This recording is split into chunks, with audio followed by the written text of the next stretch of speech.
Our journey along the Mekong is coming to an end.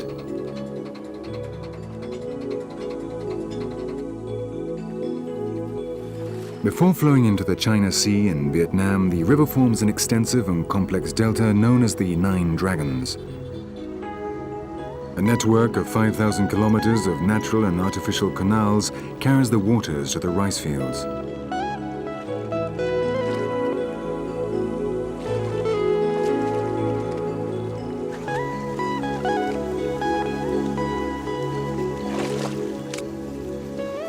Rice is the most important crop in Vietnam and provides a living for 70% of the population. Each hectare of land produces 8 tons of rice a year. All land belongs to the government, which leases it to the peasants who work it. In exchange, they have to give 10% of the harvest.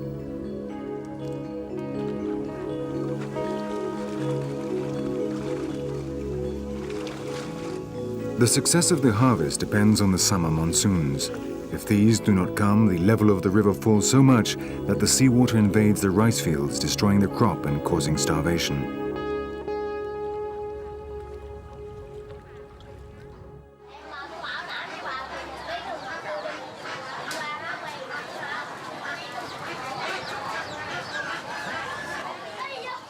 Can Tho is the largest city in the delta.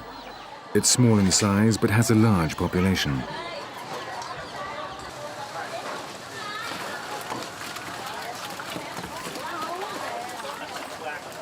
It's 5 in the morning, and in one corner of the market, the Lee family runs a flourishing fish business.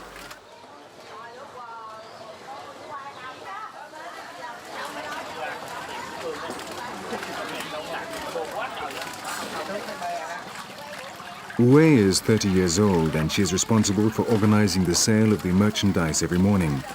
Her biggest customer is the government itself, which in turn sells to the restaurants and the workers in the state factories.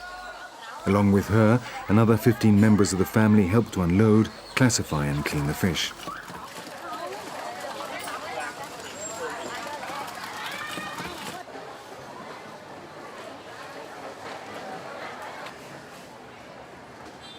The market in Can Tho is an example of the rich gastronomy of Vietnam. There are over 500 different dishes, but all of them are served with rice.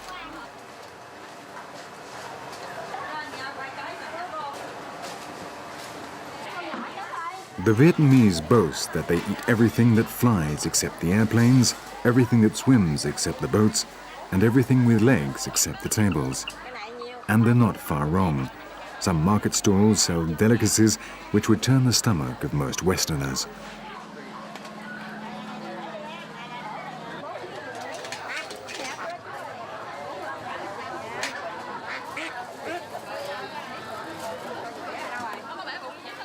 Vietnamese markets are also a good place to witness the ingenious ways in which people earn a living. The air cleaners, a job with a long, venerable tradition, is a good example.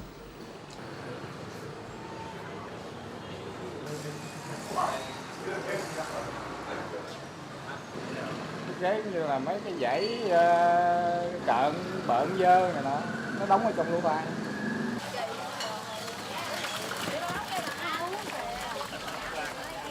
8 o'clock in the morning and the Lees are still busy at work. They transport the fish in primitive fish farming boats.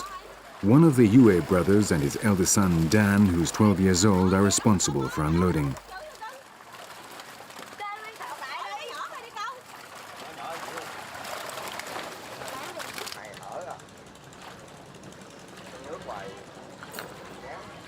All types of boats come to the market to buy and sell many different things in the numerous floating markets around the delta.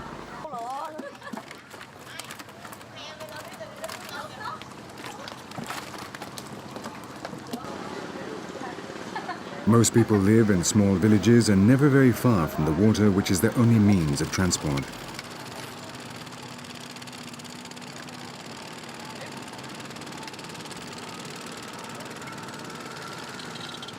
There are some roads in the delta built by the French when they colonized this country and the Americans during the war.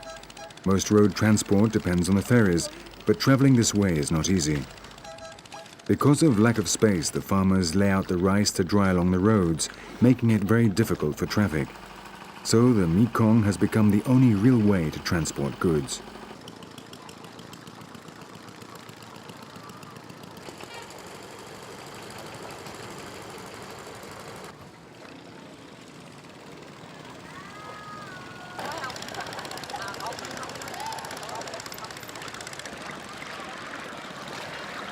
The small boats in turn supply the much larger ones which travel to the most remote villages of the delta.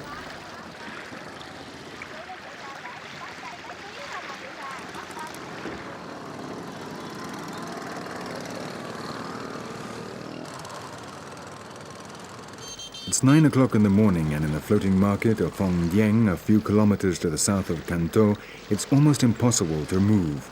At times, it's difficult to know where the land ends and the water begins. The delta was, until the 18th century, part of the Khmer kingdom of neighboring Cambodia and was the last region to be annexed by Vietnam. The Cambodians have not forgotten this territory, which still today they call Lower Cambodia. It is one more reason for the mutual hatred between the two countries.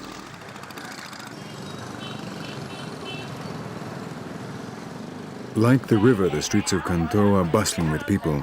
We mustn't forget that 77 million people live in Vietnam, with a population density of 230 inhabitants per square kilometer.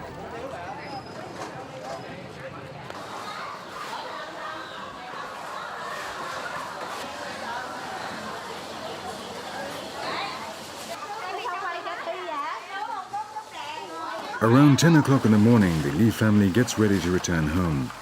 Today they have sold fish worth $405, an absolute fortune if we consider that the average salary of a civil servant is not even $30 a month.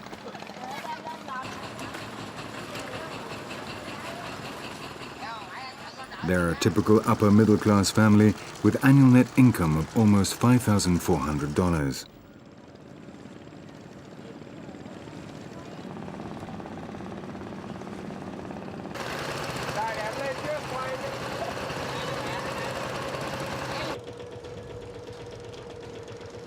The Lees live quarter of an hour from the market on the other side of the main branch of the Mekong in a group of floating houses.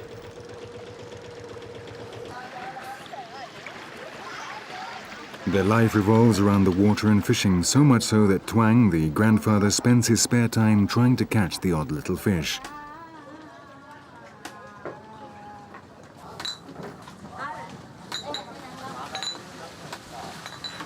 As soon as they get back, the women have to take care of the children while the men prepare the fish for the next day.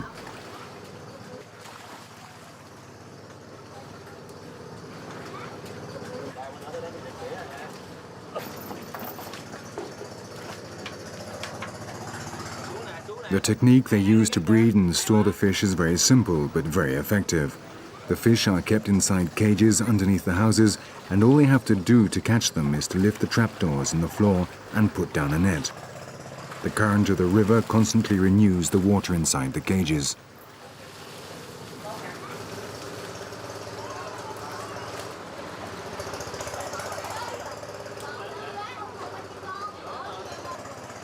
Then the fish are taken to the fish farming boat where they are all sorted by size.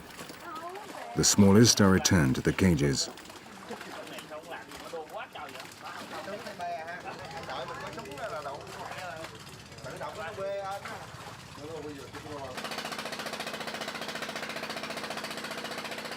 In another room, Nan Trang prepares the food for the fish, a paste made with flour and dried fish.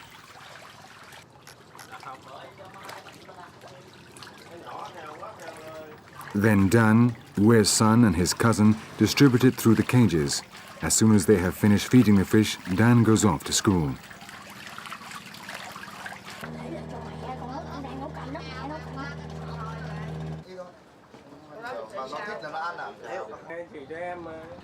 At 12 o'clock, all activity stops. It's time for lunch. Normally, the women and children eat first in a separate room.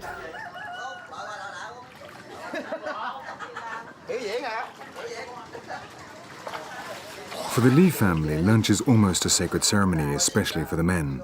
This is the only time in the day they can relax and chat.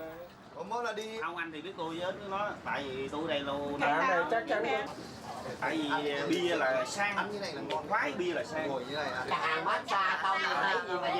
Rẻ hơn thì không phải là rẻ hơn nhưng mà Surrounded by a delicious variety of dishes of rice, vegetables and fish, they start eating, all the time laughing and discussing their favorite subject, the family business. The atmosphere helped by the rice liquor. The women in the background make sure they have everything they need.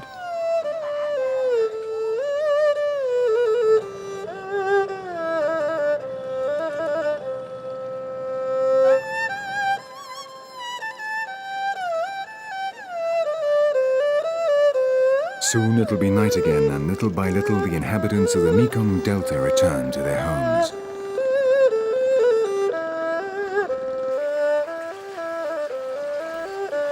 Dan and his friends spend the last hours of the day watching television. Tomorrow they will again have to get up at 4 o'clock in the morning to help their mother in the market, then return home to feed the fish before rushing off to school. But Dan doesn't mind.